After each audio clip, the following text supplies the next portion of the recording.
오늘은 4월의 첫째 주입니다. 4월의 첫째 주 하나님의 말씀 보시겠습니다. 오늘 말씀은 요한복음 18장입니다. 요한복음 18장 28절부터 38절까지 말씀 보시겠습니다.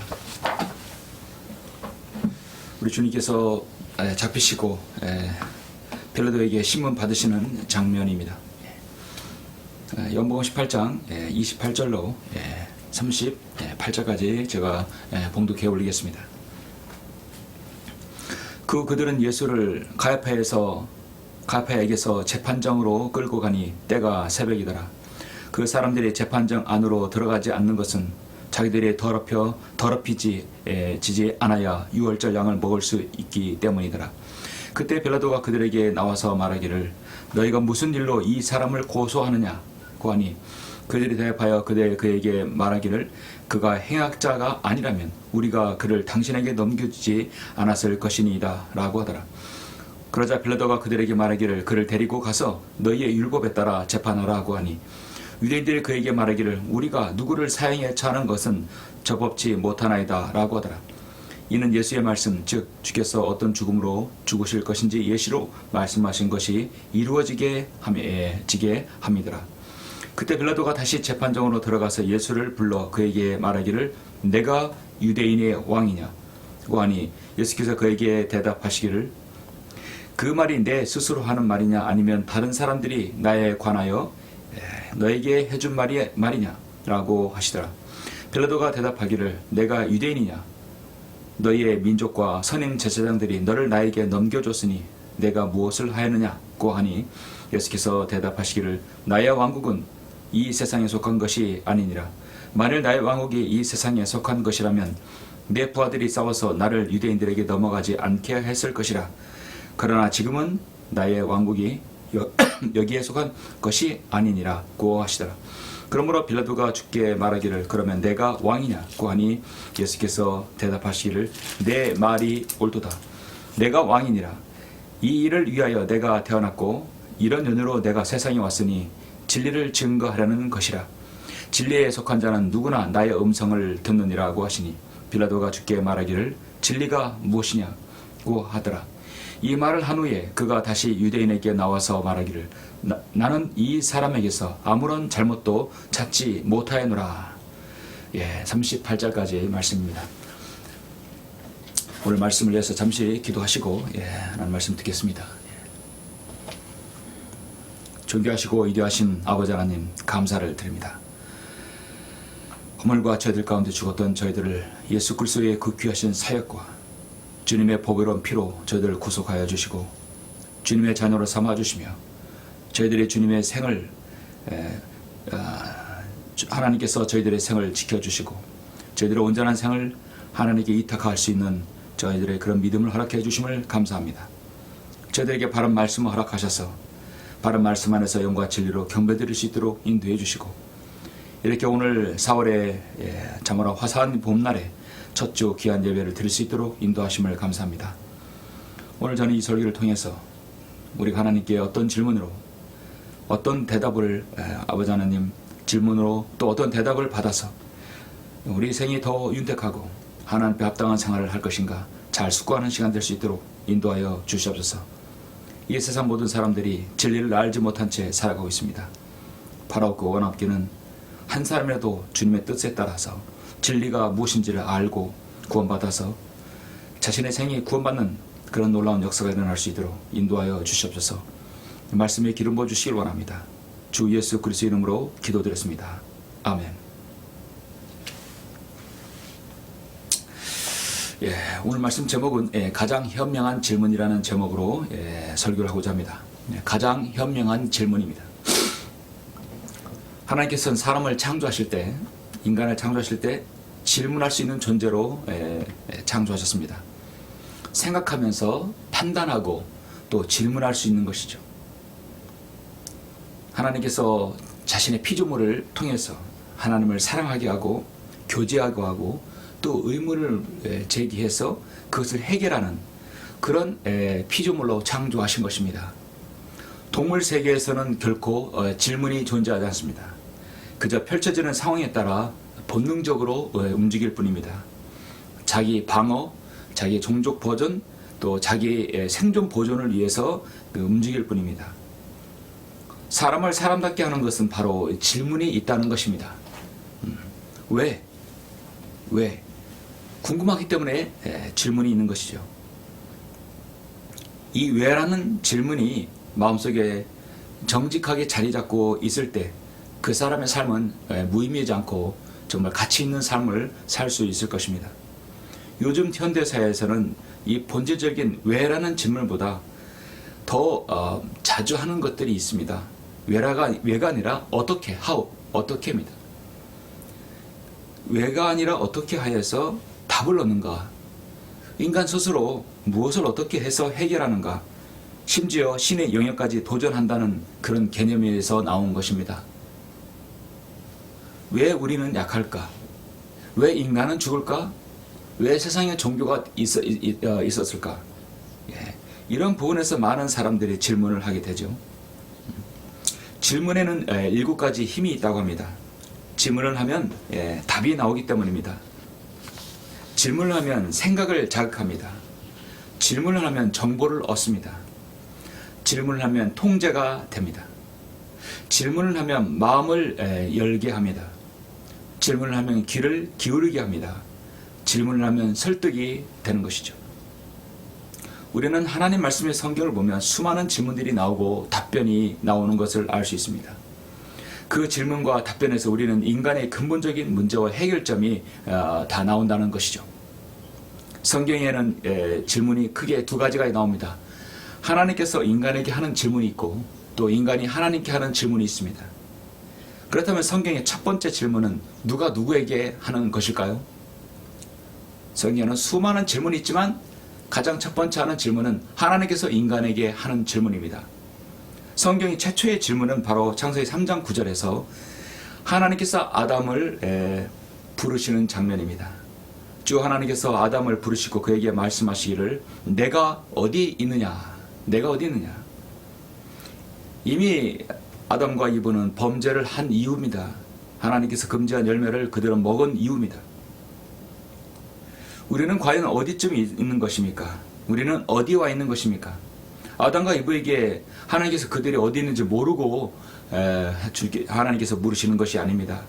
어떤 장소적인 개념보다는 관계적이고 거리적인 그리고 목적에 대한 물으심입니다. 너는 지금 나와 얼마나 멀리 떨어져 있느냐?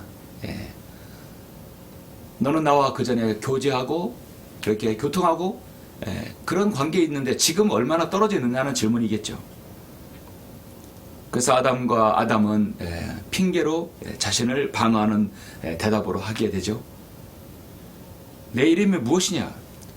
성경에서 하나님께서 야곱에게 질문하십니다. 야곱은 탈취하고 빼앗는 자라는 이름이죠. 창세기 32장 27절에서 그 사람이 야곱에게 말하기를 내 이름이 무엇이냐? 하나님께서 야곱을 이름을 모르셔서 묻는 게 아닙니다. 내 이름이 무엇이냐? 하니 그가 말하기를 야곱이니이다. 하나님께서는 야곱의 정체성을 묻는 질문입니다. 너는 누구냐? 너는 누구고 지금까지 어떻게 살아왔느냐? 앞으로 어떻게 살 것이냐? 라는 질문이죠. 자신의 탐욕 앞에 욕심 앞에 자신을 에서라고 대답했던 야곱이 이스라엘이 되는 질문입니다. 정말 자기가 말하고 싶지 않았던 질문이지만 결국 하나님 앞에서 답합니다. 그리고 하나님께서 그 이름을 이제는 이스라엘이라고 하죠. 하나님께서 모세에게 질문합니다. 출애굽기 4장 2절에서 내 손에 있는 것이 무엇이냐? 주께서 그에게 말씀하시기를 내 손에 있는 것이 무엇이냐 하시니 그가 말씀드리기를 막대기니이다. 하나님께서 호렙산에서 하나님의 산에서 그를 부르셔서 내가 너를 이스라엘 백성을 이끄는 지도자로 삼으리라 했는데 모세는 계속 핑계를 댑니다. 내가 누구에게 갑니까? 내가 대체 누구이기 때문에 그들에게 가서 내가 지도자라고 합니까? 너를 보낸 사람이 누구냐고 물으면 내가 뭐라고 대답해야 됩니까? 내가 말해도 그들이 대답을 듣지 않으면 그들이 믿지 않으면 나는 어떻게 해야 됩니까? 나는 잘 말을 못합니다. 모세는 계속 빠져나가라고 핑계를 댑니다. 당시 모세는 자신이 할 수 있는 것에 집중하지 않고 할 수 없는 것 핑계거리만 찾고 있는 것입니다. 하나님께서 부르시기 직전에 그의 모습이었습니다. 그럴 때 하나님께서 모세에게 전곡을 찌르는 질문이죠. 내 손에 있는 것이 무엇이냐? 내가 지금 할 수 있는 것, 너의 현재 상황이 어떤 것인지를 하나님께서 현실을 보게 하시는 질문이죠. 하나님께서 한 선지자에게 질문을 하십니다. 요나서 4장 4절에 보면 그때 주께서 말씀하시기를 내가 성내는 것이 잘하는 것이냐? 요나의 그 이기적인 인간성을 질타하고 계시고 있습니다. 하나님께서 박넝쿨을 일으켜서 그릇을 만들게 하신 주님께서 내가 성내는 것이 잘하는 것이냐? 우리 주님께서 공생에 사역하실 때 제자들에게 질문하십니다. 마태복음 16장 13절에서 예수께서 가이사라 빌립보 지경에 오셨을 때 제자들에게 물어 말씀하시기를 사람들은 인자인 나를 누구라 하느냐? 누구라 하느냐? 주님께서는 제자들의 믿음을 보시고자 합니다. 사람들이 나를 뭐라 부르든지 나를 따르는 너희들은 나를 대체 무엇으로 보느냐 하는 것이죠. 그들의 정말 마음에 있는 것들을 묻고자 하시는 것입니다. 주님께서 38년 된 병자에게 묻습니다. 연복음 5장 6절에서 예수께서 이 사람이 누워있는 것을 보시니 그가 오랫동안 병든 줄을 아신지라 그에게 말씀하시기를 내가 낫기를 원하느냐? 하나님께서 한 죄인에게 향한 그 간절함을 주님께서 아시기 때문에 묻습니다. 38년 동안 누워있었기 때문에 얼마나 그는 일어나고 싶었고 세상을 보고 싶었겠습니까? 우리 주님께서는 믿음의 고백과 그 확인을 위한 질문을 하십니다. 늘 이렇게 성경은 하나님께서 인간에게 무엇인가 핵심적인 질문에서 벗어나지 않습니다. 결코 쓸데없는 질문을 하지 않으십니다. 하나님께서 모르셔서 질문하는 게 아닙니다. 그 사람의 믿음과 고백과 그 사람의 심성을 알기 위해서 질문하시는 것이죠. 인간도 하나님 앞에 질문을 합니다. 오늘 말씀은 인간의 삶에 있어서 인생을 바꾸고 생이 변화되는 현명한 질문에 대해서 저는 잠시 설교를 하고자 합니다. 오늘 이 질문을 통해서 여러분 정말 현명한 질문은 무엇인가 한번 숙고하는 시간을 갖고자 합니다. 오늘 본문 요한복음 18장은 주님께서 지금 십자가에 달리시기 직전에 본디오 빌라도에게 신문당하시는 장입니다. 하나님께서 인간을 신문하고 심판해야 될 그 위대하신 예수님께서 인간에게 지금 신문을 당하시는 것입니다. 주님께서는 초림 때 고난의 사역을 받으시려고 주님께서는 영광을 받으시러 오신 게 아니라 고난의 사역을 받으시러 오신 것이죠. 너무도 중요한 장이기에 성령님께서는 마태복음, 마가, 누가, 요한 모두 다 이 사건을 골고루 다 다룬 각도로 다루고 있습니다. 지금으로부터 약 1900년, 2000년 전 일이죠. 오늘 보면 요한복음 18장을 마지막을 보면 로마에서 총독으로 보낸 빌라도는 예수님을 신문하기 시작하면서 크게 세 가지의 질문을 합니다. 주님께서 이 땅에 오신 이후 모든 시대 모든 사람들이 던져야 할 질문이었습니다. 빌라도는 참으로 현명한 질문을 했어요. 중요한 것은 현명한 질문을 했으면 답을 받아야 되겠죠. 빌라도는 내가 유대인의 왕이냐? 정말 중요한 질문이죠. 그렇도다. 내가 왕이니라. 유대인의 왕으로 오셨어요. 내가 무엇을 하느냐? 우리 주님께서 하신 사역의 목적을 말하는 겁니다. 그리고 모든 인간이 하나님께 질문해야 되는 것이 진리가 무엇입니까? 진리가 무엇이냐? 이 위대한 답변을 들으려면 현명한 질문을 해야 되죠. 빌라도는 정말 현명한 질문을 했습니다. 우리는 지금 듣는 이 질문이 정말 얼마나 지혜롭고 현명한 질문인지를 압니다. 그런데 질문의 답변을 듣지 못하고 돌아서와 버렸죠. 지혜로운 질문에는 반드시 거기에 맞는 지혜로운 답변을 들어야 합니다. 물론 그 대답을 제시할 수 있는 권위자에게 물어야 해야 되겠죠. 오늘 본문 다시 한번 보시겠습니다. 본 말씀. 그들은 예수를 가야파에서 재판정으로 끌고 가니 때가 새벽이더라. 그 사람들의 재판정 안으로 들어가지 않는 것은 자기들이 더럽혀지지 않아야 유월절 양을 먹을 수 있기 때문이라. 그 유월절 양을 마지막 주님은 자신이 유월절 양이 되어주셨는데 그들은 얼마나 자기 의에 사로잡혔습니까? 자기들이 더럽혀지지 않아야 이미 더럽혀진 그들인데 얼마나 이선적입니까? 유월절 양을 먹을 수 있다는 것이죠. 유월절 양이신 주님께서 지금 자신이 제물이 되어주시는데요. 그때 빌라도가 그들에게 나와서 말하기를 너희가 무슨 일로 이 사람을 고소하느냐 하니 그들이 대답하여 그에게 말하기를 그가 행악자가 아니라면 우리가 그를 당신에게 넘겨주지 않았을 것이니다 라고 하더라. 그러자 빌라도가 그들에게 말하기를 그를 데리고 가서 너희 율법에 따라 재판하라 하고 하니 유대인들이 그에게 말하기를 우리가 누구를 사형에 처하는 것은 적법지 못하나이다 라고 하더라. 이는 예수의 말씀 즉 주께서 어떤 죽음으로 죽으실 것인지 예시로 말씀하신 것이 이루어지게 함이더라. 원래 유대인의 법에 의하면 하나님을 모독하면 투석형이지요. 돌에 맞아야 죽어야 되는 것이죠. 그러나 주님께서는 십자가에 달리시기를 이미 720년 전에 예언을 하셨습니다. 그 예언대로 이루어지는 겁니다. 그때 빌라도가 다시 재판정으로 들어가서 원 예수를 불러 그에게 말하기를 내가 유대인의 왕이냐? 가장 정확한 질문입니다. 예수께서 그에게 대답하시기를 그 말이 내 스스로 하는 말이냐 아니면 다른 사람이 나에 관하여 너에게 해준 말이냐. 빌라도가 대답하기를 내가 유대인이냐 너희의 민족과 선임 제사장들이 너를 나에게 넘겨주었느니라 내가 무엇을 했느냐. 예수께서 대답하시기를 나의 왕국은 이 세상에 속하는 것이 아니라 우리 주님의 왕국은요 이제 장차올 천년 왕국 하나님의 나라와 천국이 하나로 합쳐질 이 왕국은 주님께 재림하셔야만이 나오는 거죠. 아직은 초림은 아닙니다. 초림 때는 아닙니다. 그래서 여기는 핵심적인 단어가 있죠. 만일 나의 왕국이 이 세상에 속한 것이라면 내 부하들이 싸워서 나를 유대인들에게 넘어가지 않게 하였을 것이라. 그러나 지금은 나의 왕국이 여기에 속한 것이 아니라 지금은 이제는이 아니라 지금인이죠. 지금은 아니지만 이제 곧 올 것이다 라고 하죠. 이 성경이 변개되어서 지금은이 이제는으로 바뀌면 안 된다는 것입니다. 자, 지금은입니다.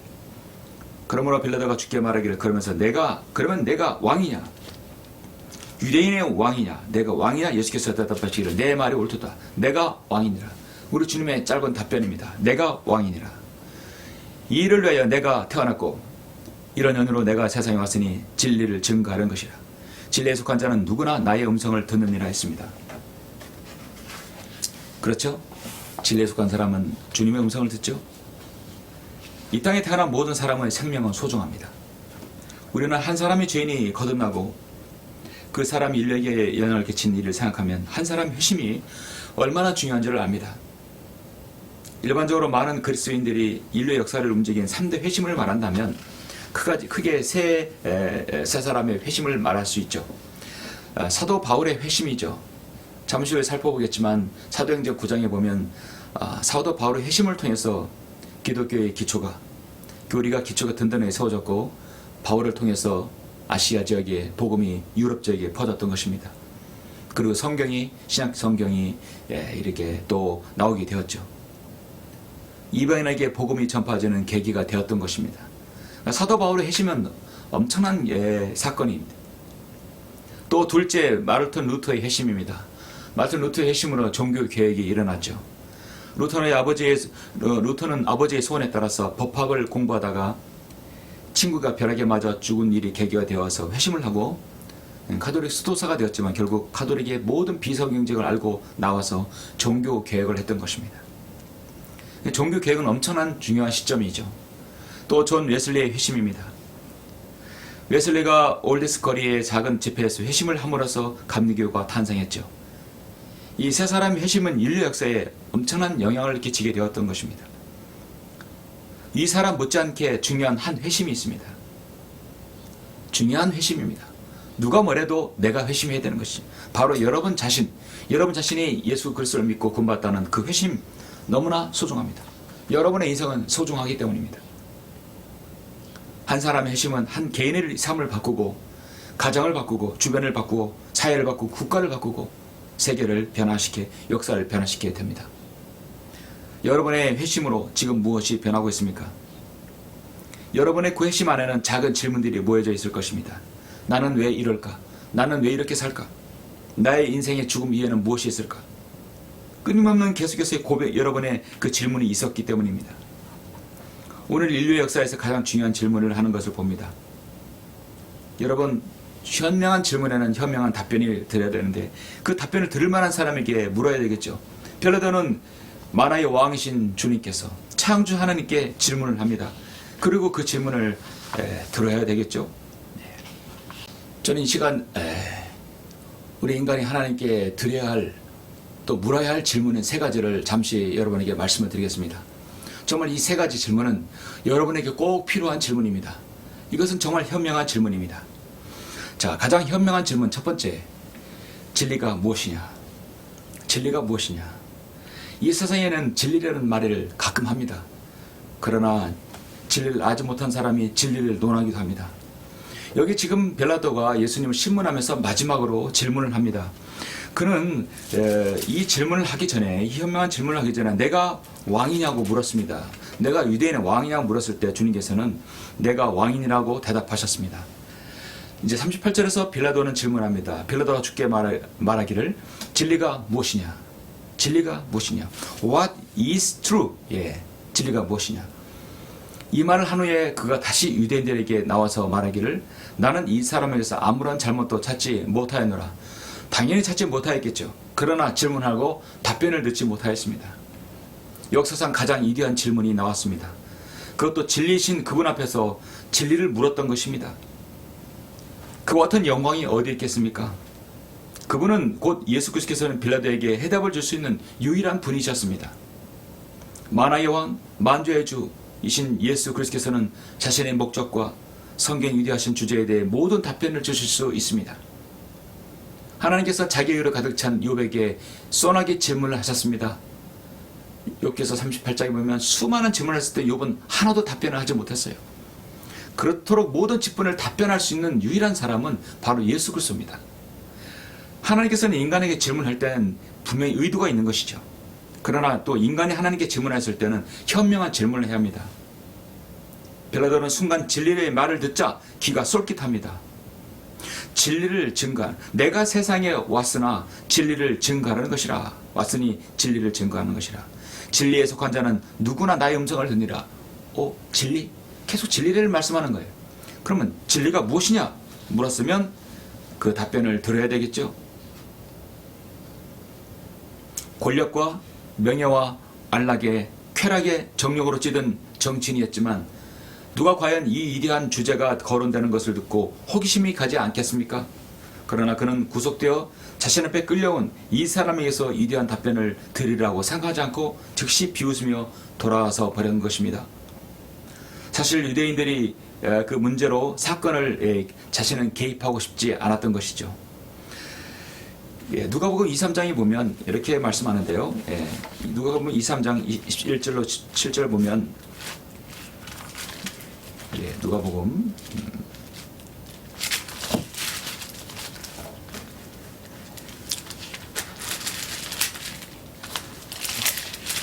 누가복음 2, 3장 1절로 7절 보면 무리가 모두 일어나서 주를 빌라도에게로 끌고 가서 고소하기 시작하여 말하기를 이자가 우리 민족을 현혹하고 카이사에게 세금 바치는 것을 금하며 자칭 그리스도 왕이라고 하더이다 라고 하니 빌라도가 그에게 물어 말하기를 내가 유대인의 왕이냐고 주께서 그에게 대답하여 말씀하시기를 그렇도다 하고 하시니라. 그때 빌라도가 선임 제사장들과 무리에게 말하기를 나는 이 사람에게서 아무 잘못도 찾지 못하였노라. 그러나 그들은 더욱 강력하게 주장하여 말하기를 그는 갈릴리로부터 여기에 이르기까지 온 유대 지방을 두려다니며 가르치심으로 백성을 선동했나이다 라고. 빌라도가 갈릴리란 말을 듣자 이 사람이 갈릴리 사람인가를 묻더라.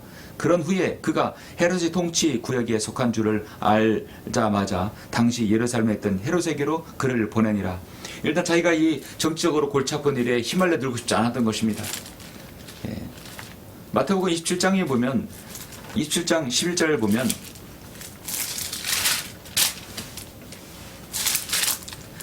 예수께서 총독 앞에 서시니 총독이 주께 물어 말하기를 내가 유대인의 왕이냐고 하니 예수께서 그에게 말씀하시기를 그렇도다 라고 하시고 선임 제사장들과 자송 장로들에게 고소를 당하셨으나 주께서는 아무 대답도 아니하시더라.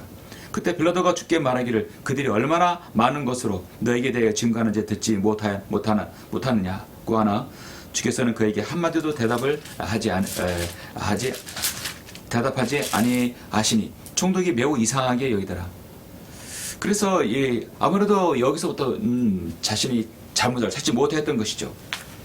근데 이제 18절 19절 보니까 이는 그가 그들이 시기로 인하여 그를 넘겨준 것을 알았기 때문이라.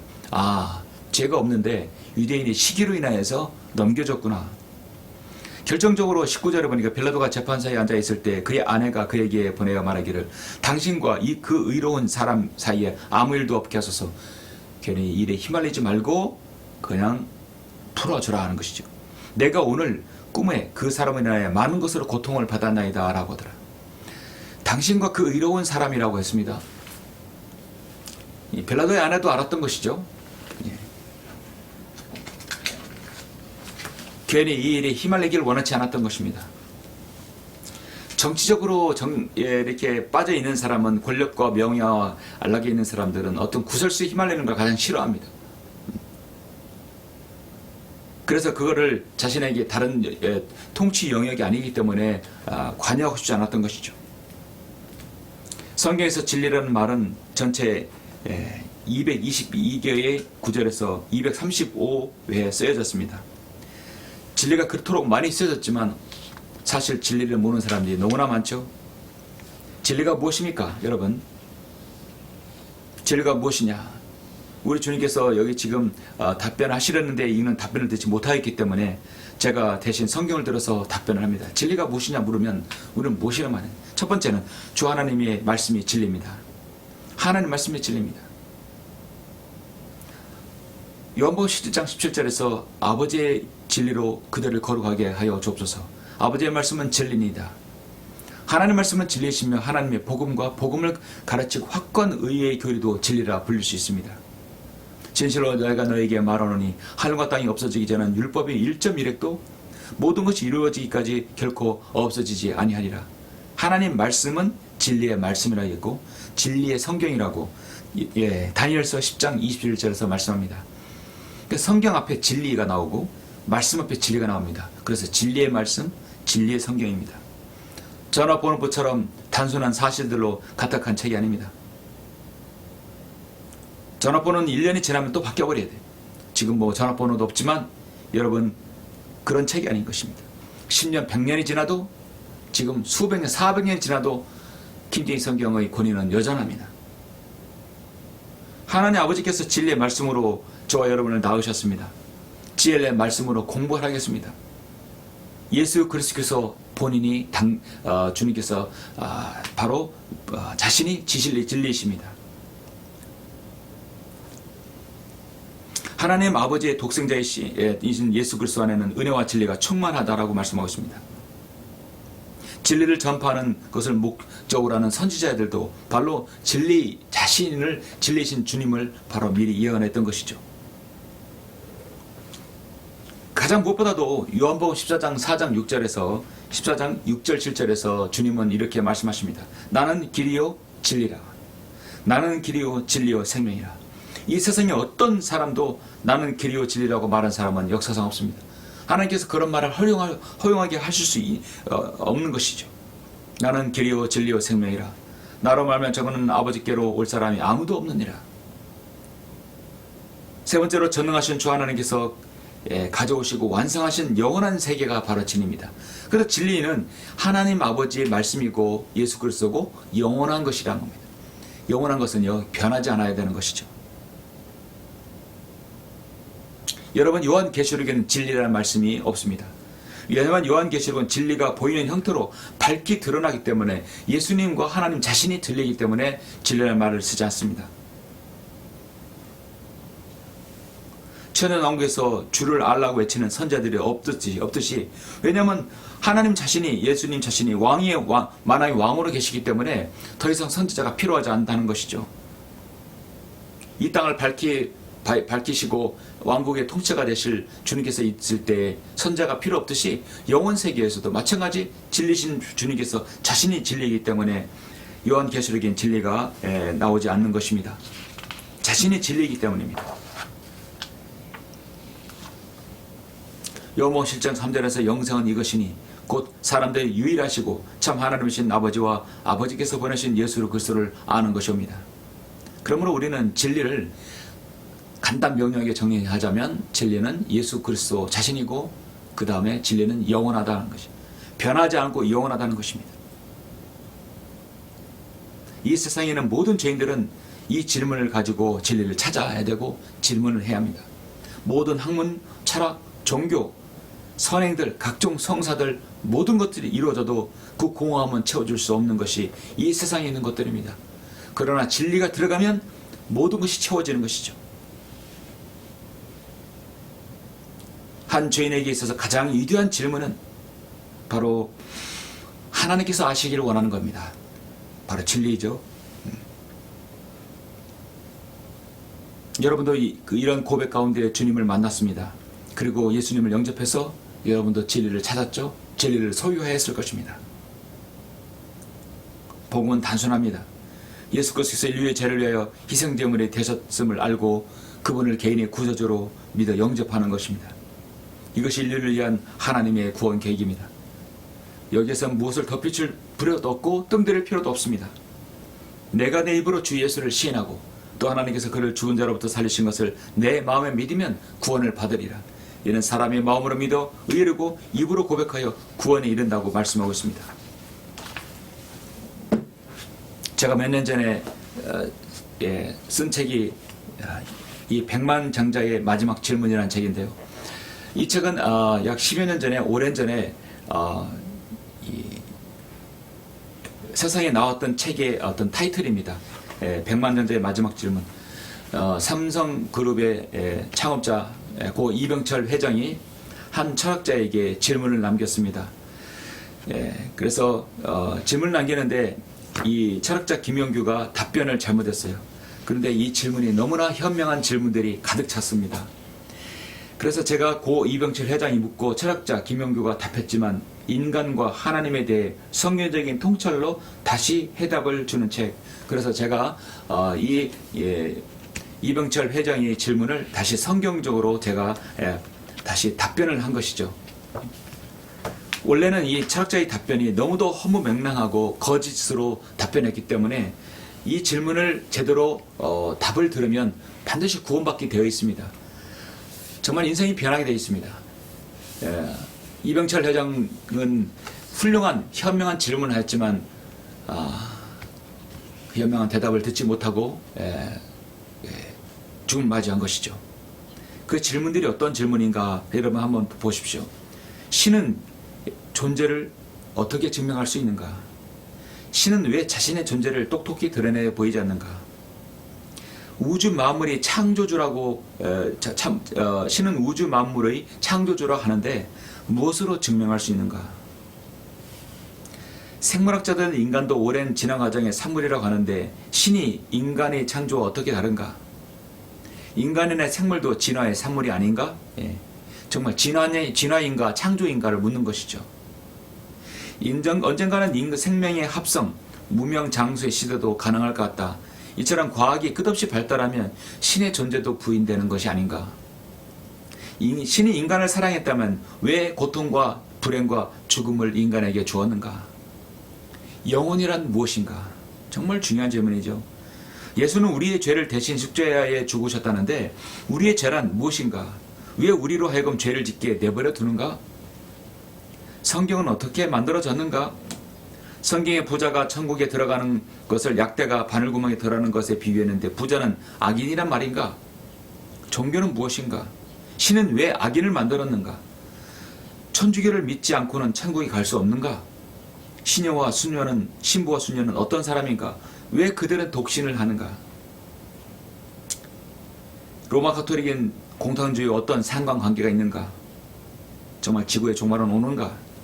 자, 이런 질문들, 현명한 이 질문들이고 꼭 답변을 들어야 합니다.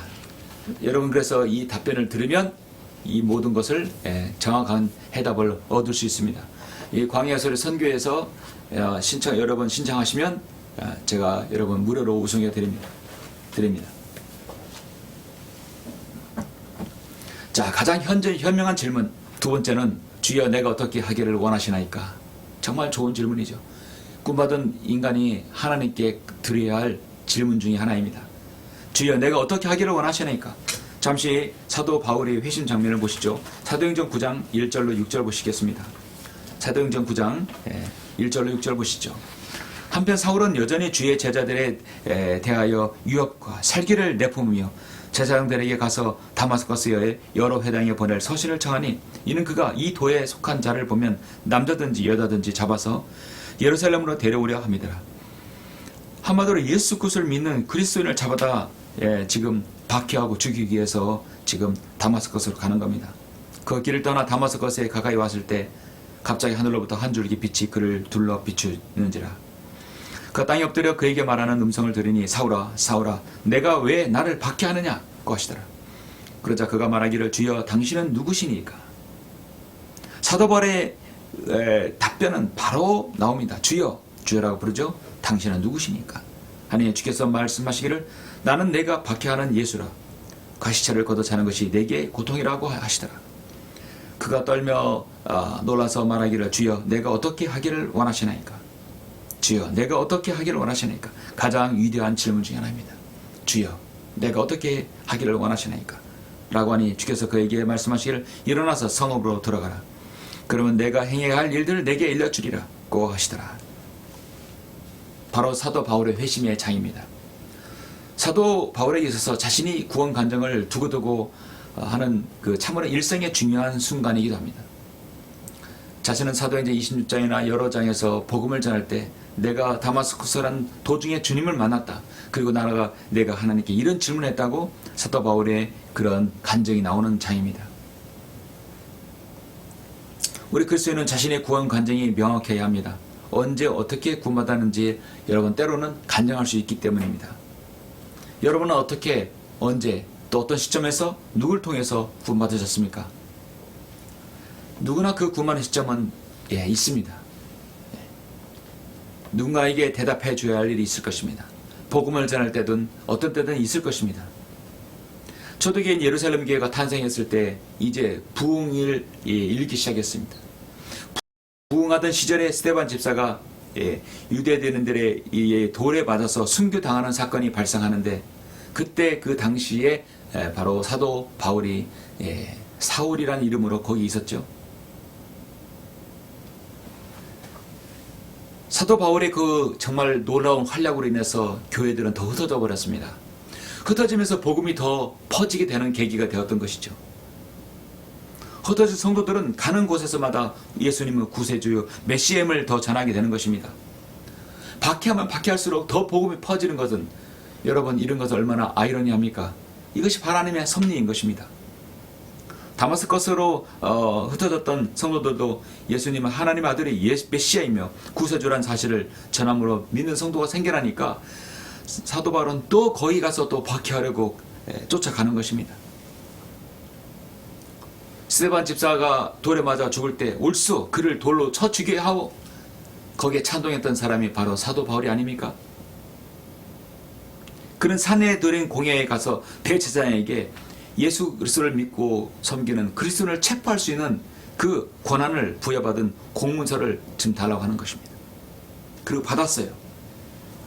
그리고 다마스커스로 의기양양하게 지금 믿고 그걸 가지고 가는 것입니다. 그리고 거기서 주님을 만났던 것입니다. 사울아 사울아 내가 왜 나를 박해하느냐. 주여 주는 누구시니까. 나는 내가 박해하는 예수라. 가시를 걷어 차는 것이 내게 고통이라. 그래서 사울은 여러분 뭐라고 말합니까? 나는 예수라는 사람이 하나님에 대적하는 이단자이기 때문에 당연히 박해하는 것입니다. 어찌 사람이 하나님이 될 수 있습니까? 어찌 하나님의 아들이 될 수 있습니까? 이 일은 결코 있을 수 없습니다. 나는 하나님 말씀 토라를 철저하게 배웠고 익혔고 가르치는 사람입니다. 그러니 하나님의 말씀 율법을 파괴하는 저 예수를 붙잡고 예수를 믿는 사람을 내가 잡아 가두기 위해서 대제사장의 공문서를 가지고 다마스커스로 가는 것입니다. 이것이 하나님 뜻이고 정당한 일입니다. 하나님의 질문이 있자 사도 바울의 대답은 이런 것이 아니었다는 겁니다. 이렇게 대꾸하지 않았습니다. 사도 바울의 대답은 무엇입니까? 사도 바울의 질문은 무엇입니까? 주여 내가 어떻게 하기를 원하시나이까? 사울아 사울아 왜 나를 박해하느냐? 당신은 주여 주는 누구십니까? 나는 내가 박해하는 예수라 했을 때 사도 바울은 그 자리에서 그냥 모든 것이 다 깨졌던 것입니다. 즉시 사도 바울은 회심했고 바로 그렇게 박해하는 예수 그리스도를 향해서 주여라고 부르던 것입니다. 성경에서 주여라고 바로 이 주라고 부른 것은 아버지와 아들과 성령님 모두를 일으키는 말이죠. 이 주여라고 부르기는 고백하는 것은 그 믿음의 고백인 것이죠. 여러분을 주여라고 부르는 것. 유다 이스카리옷은 한 번도 주여라고 부르지 않고 선생이라고 불렀습니다. 주여라고 부르는 것 자체가 벌써 시인하는 겁니다. 위대한 질문입니다. 주여, 내가 어떻게 하기를 원하시나이까? 내 생일을 내가 놓겠습니다. 내가 어떻게 해서 이제 하나님을 위해서 살아야 됩니까? 무엇이든 시키는 대로 하겠습니다. 나는 주님의 종입니다. 그런 고백인 것입니다. 골로새 2장 6절에서 너희가 예수 그리스도를 주로 영접한 같이 그분 안에서 행하라 했습니다. 모든 혀가 예수 그리스도를 주라 시인하여 하나님 앞에서 영광을 돌리게 하셨느니라. 하나님께서는 여러분이 구원을 받고 여러분이 어떠한 삶을 살기를 원하시는가? 여러분 스스로 하나님께 질문하기를 원하십니다. 주여, 내가 어떻게 하기를 원하시나이까? 여러분이 그동안 하나님 앞에 하셨던 일들, 그 많은 시간을 바쳤던 그 세월들, 시간들 하나님께서 기억하십니다. 그 많은 열성들, 그 많은 여러분 정성들, 많은 기도, 많은 그 수고와 땀 하나님께서 여러분 기억하십니다. 갓 구원받은 그리스도인에게 하나님께 드려야 할 질문이 무엇입니까? 주여, 내가 어떻게 하기를 원하시나이까? 주님, 내가 어떻게 남은 생을 주님께 보내야 됩니까? 주님, 이 시간부터는 어떻게 해야 내가 하나님께서 기뻐하시는 삶을 살겠습니까? 그 질문이 바로 나와야 한다는 것입니다. 사울은 자신의 삶이 철저히 잘못됨을 깨달았습니다. 아, 이 길이 아니었구나. 내가 오히려 하나님의 일을 방해했구나. 주여, 내가 어떻게 하기를 원하시나이까? 하나님께서는 이미 사울을 어떤 용도로, 어떤 그릇으로 쓰고자 하는지 이미 다 하나님께서 아셨던 것입니다. 하나님의 계획은 15절 말씀대로 이방인들과 왕들과 이스라엘 자손들 앞에서 내 이름을 증거하기 위하여 선택한 그릇으로 하나님께서는 선정하셨던 것입니다. 그가 나의 이름을 위하여 얼마나 큰 일들로 고통을 받을 것인가, 그것도 주님께서 다 계획하셨던 것입니다. 그래서 사울은 이제 아나니아에 가서 침례를 받고 이제 새롭게 하나님의 자신의 생을 다시 한번 이제 부여받고 사신 것이 된 것이죠.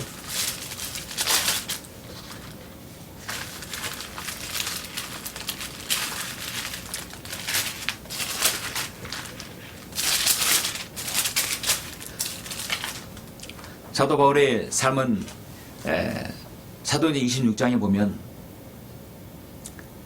사도 바울이 이때를 회상해서 사도 바울 그 구장에서 다마스커스를 가는 도중에 주님을 만났을 때 회심했을 때 그 사건을 간증하는 것입니다. 이건 아그리파 왕 앞에서 간증을 하는 장면인데 이렇게 말하는 것입니다. 자, 우리가 모두 땅에 엎드렸을 때 한 음성이 내게 말씀하신 걸 들었는데 히브리어로 말씀하시기를 사울아 사울아 어째 내가 나를 박해하느냐, 가시를 걷어 차는 것이 내게 고통이라 하시기에 내가 말하기를 주여 누구시니까 라고 하니 그가 말씀하시기를 나는 내가 박해하는 예수라. 일어나서 내 발로 서라. 이는 내가 이 목적을 위하여 너에게 나타났음이니 내가 본 것과 내가 너에게 나타나게 될 일에 대하여 너를 일꾼과 증인으로 삼고자 함이라. 그 백성과 이방인으로부터 너를 구해내어 이제 그들에게 보내어 그들의 눈을 뜨게 하여 흑암에서 광명으로 사탄의 권세에서 하나님께로 돌아서게 하며 그들로 죄사함을 받게 하고 내 안에 있는 믿음으로 거룩하게 된 사람들 가운데 유업을 받게 하려는 것이라 하였느니라. 하나님의 목적이 바로 거기에 있다는 것이죠. 내가 어떻게 하기를 원하시나이까? 하나님의 원함은 모든 그리스도인에게 있습니다.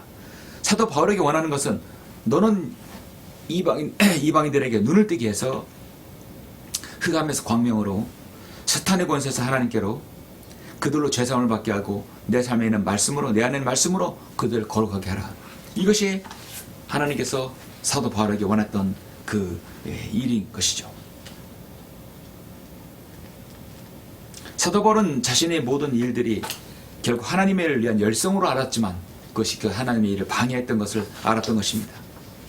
그의 인생은 변했습니다. 정말 아름답고 위대한 한 그리스도인의 생애로 바꿨던 것입니다. 여러분은 어떤 상황에서도 이런 고백을 할 수 있겠습니까? 주여, 내가 어떻게 하기를 원하시나이까? 난처한 상황에 봉착했을 때 주여, 내가 어떻게 하기를 원하시나이까?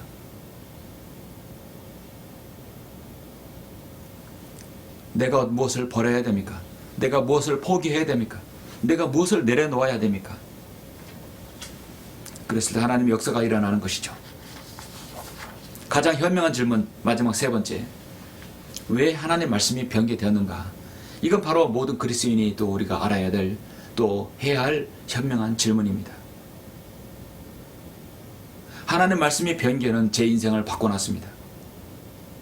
하나님의 말씀이 변개됐다는 것을 알고 저는 인생이 변했습니다.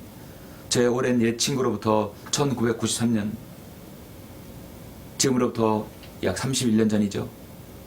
같은 교회 장로님의 아들이었고 저는 학생회장이었고 그는 부회장이었습니다. 단짝이었습니다. 어느 날 저에게 와서 영훈아, 하나님의 나라와 천국이 어떻게 다른지를 알고 있는가?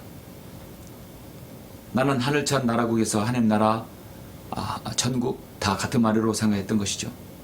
저는 성경이 변개되어서 하나님 나라 천국이 구별되지 못했던 것을 그때야 알았던 것입니다. 하나님 나라와 천국은 참으로 여러분 성경이 변개되면 이걸 알지 못합니다. 누군가가 이 차이점을 말해줄 수 있어야 되죠. 사실 이 땅에 많은 그리스도인하는 사람들, 교회 다니는 사람들은 성경이 바뀌어지고 성경이 변개된 사실을 모릅니다. 왜 성경이 변개되었을까? 참으로 중요한 질문입니다. 왜 하나님 말씀이 바뀌었을까? 왜 하나님 말씀이 하나가 아니라 이 세상에 성경들이 왜 이렇게 많이 생겨나고 있을까?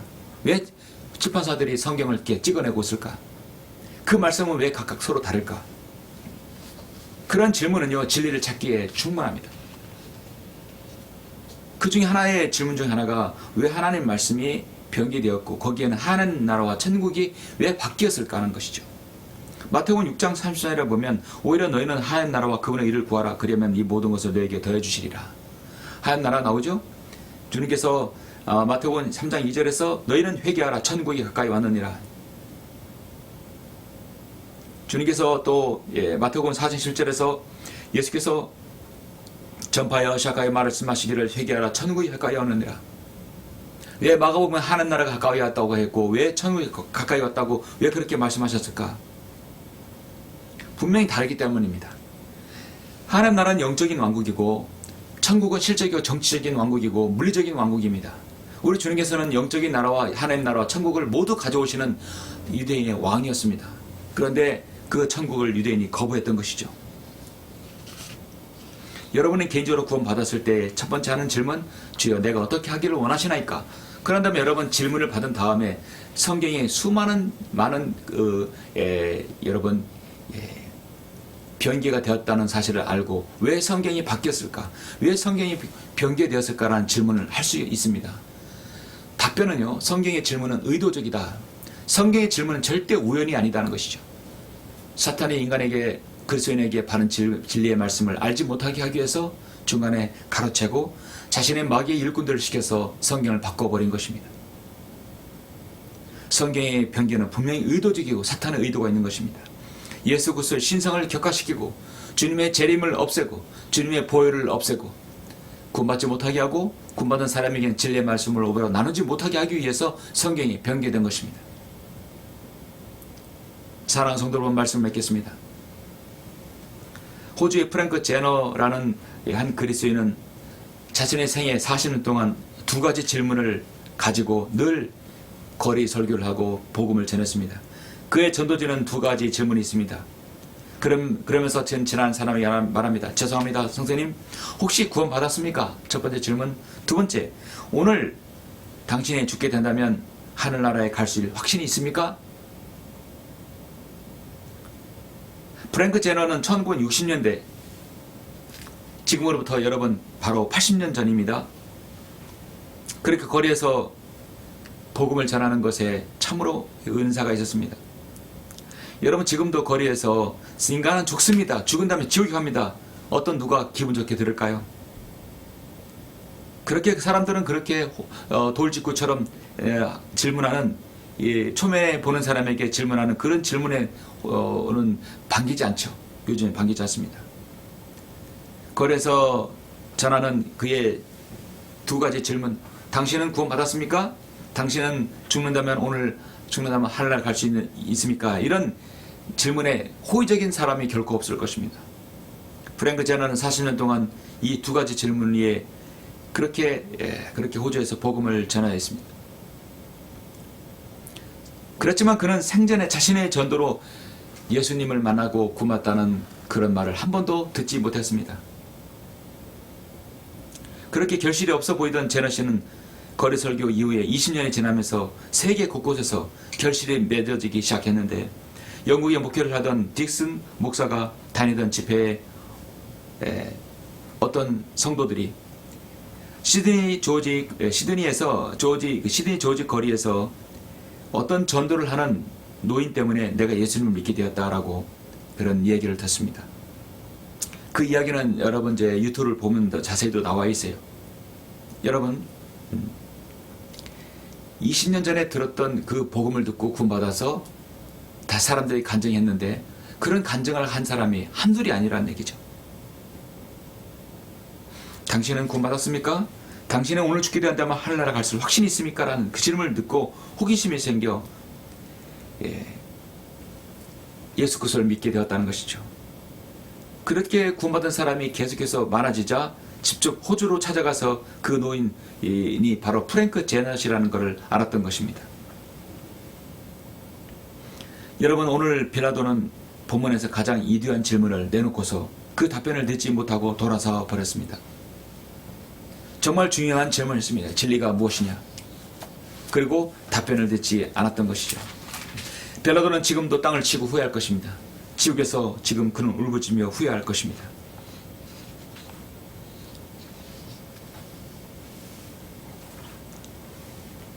그 이후에 요한복음 19장 1절 보면 그러므로 그때 빌라도가 예수를 데려다가 채찍질하고 병사들은 가시로 관을 엮어서 그의 머리에다가 씌우고 자주색 겉옷을 입히며 말하기를 유대인의 왕 만세라고 하며 손으로 줄을 치더라. 그때 빌라도가 다시 나와서 그들에게 말하기를 보라, 내가 그 사람을 너에게 데려왔노라.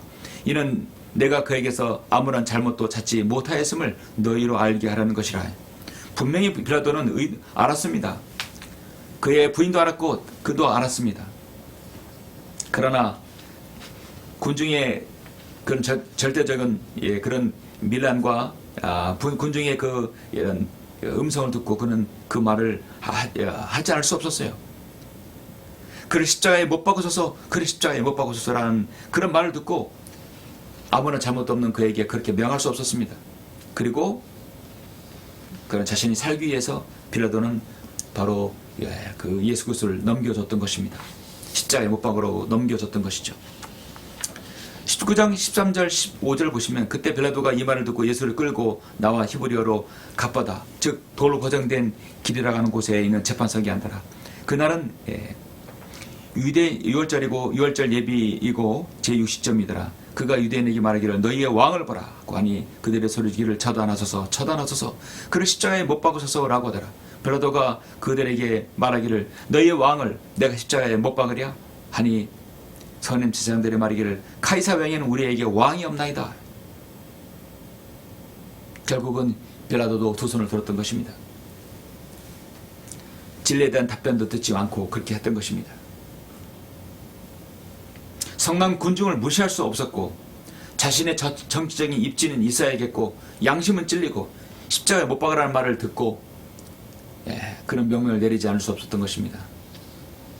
정말 안타까운 한 죄인입니다. 구원받기 직전까지 갔었지만 그는 구원받지 못했던 것입니다. 빌라도가 자기로서는 아무것도 설득할 수 없고 오히려 소유가 일하는 것을 보고 물을 가져다가 무리 앞에서 손을 씻으며 나는 이 의로운 사람의 피에 대하여 무죄하니라. 무죄하니 너희가 맡으라. 마태복음 27장 24절의 말씀입니다. 그러자 백성들이 그의 피를 우리와 우리 자손에게 돌리라 했습니다. 그 하나님께서는 정확하게 1500년 이후에 2000년이 지난 유대인들에게 그 피를 그들에게 돌렸던 것입니다. 2차 대전 이후에 유대인들은 얼마나 많이 로마 카톨릭에 학살을 당했습니까? 하나님께서 그렇게 맡긴 것입니다. 그들의 그 한마디로 인하여 인류 역사는 바뀌게 된 것입니다. 지금도 유대인의 순환은 계속되고 있지만 이제 그들을 모이고 있죠. 그들은 언젠가 자신이 찔렀던 예수 그리스도를 이제 시인하게 될 것입니다. 오늘 본문에서 빌라도는 훌륭한 질문을 했음에도 순간의 선택이 영혼을 좌우한다는 사실을 모르고 그냥 답변을 듣지 않았습니다. 빌라도는 진리 자체이신 예수님 앞에 서서 진리를 회피하고 진리를 죽임으로써 진리 반대편에 서고 말았던 것입니다. 그리고 영원히 후회하는 곳에서 고통받고 있습니다. 가장 훌륭하고도 하나님께 원하는 질문을 고백해 했음에도 그는 지옥에 간 것입니다. 빌라도 총독은 어찌 보면 모든 인간이 갖는 공통점을 가지고 있습니다. 인본주의적이고 인간적이고 자신의 본의에서 나오는 질문들, 그러나 하나님 편에서 질문을 하였지만 질문을 듣지 못하였습니다. 얼마나 많은 사람들이 인생의 근본적인 질문을 던졌지만 답변을 듣지 못하고 있습니까?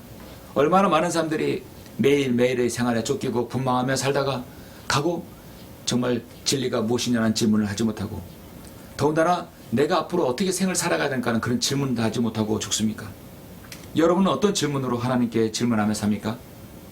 오늘 여러분이 많은 질문들 중에서 여러분이 구원받았으면 진리가 무엇이냐는 질문은 그 다음 이제 있을 것입니다. 내가 어떻게 하기를 원하시나이까? 그 질문이 여러분에게 필요할 것입니다. 바른 말씀이 없었다면 왜 하나님의 말씀이 변개되었는가? 왜 성경이 변개되었는가? 여러분 그 질문으로 여러분 진리를 찾으시길 간절히 원합니다. 잠깐 기도하겠습니다. 위대하신 아버지 하나님 감사드립니다. 오늘 요한복음 말씀과 사도행전 통해서 본디오 빌라도는 예수 그리스도의 진리가 무엇이냐고 물었고, 유대인의 왕이냐, 내가 유대인의 왕이냐 물었습니다. 정말 현명한 질문이었습니다. 그러나 그 답변은 정확한 답변을 다 듣지 못하고 믿지 못한 채 죽었습니다. 영원히 후회할 곳으로 갔습니다. 아버지 하나님, 우리 인간 하나님께 가장 현명한 질문은 무엇입니까? 진리이신 주님께 진리가 무엇이냐가 묻고 또 답하며 그 질문을 들었어야 할 때입니다. 그리고 자신의 생을 어떻게 살 것인가, 내가 어떻게 하기를 원하시나이까라는 그 질문이 있어야 됩니다. 그리고 우리에게 주신 하나님의 말씀이 훼손을 가하고 하나님의 말씀에 공격을 가하는 자들이 왜 이 땅에 있는지, 왜 말씀이 여러 곳으로 퍼져 있고 왜 말씀이 성경이 변개되는지를 알아야 될 것입니다. 좋은 질문에서 좋은 답변을 얻으면 우리 인생은 풍족하게 윤택한 삶을 살 수 있습니다. 하나님을 기쁘시게 하는 삶을 살 수 있을 것입니다. 오늘 이 말씀을 듣는 모두가 좀 현명한 질문 속에서 현명한 질문을 성경에서 찾을 수 있는 성도가 될 수 있도록 인도하여 주시옵소서. 그래야 좀 하나님 앞에 기쁨이 되는 생활을 살 수 있도록 인도하여 주시길 원합니다. 주 예수 그리스도의 이름으로 기도드렸습니다. 아멘.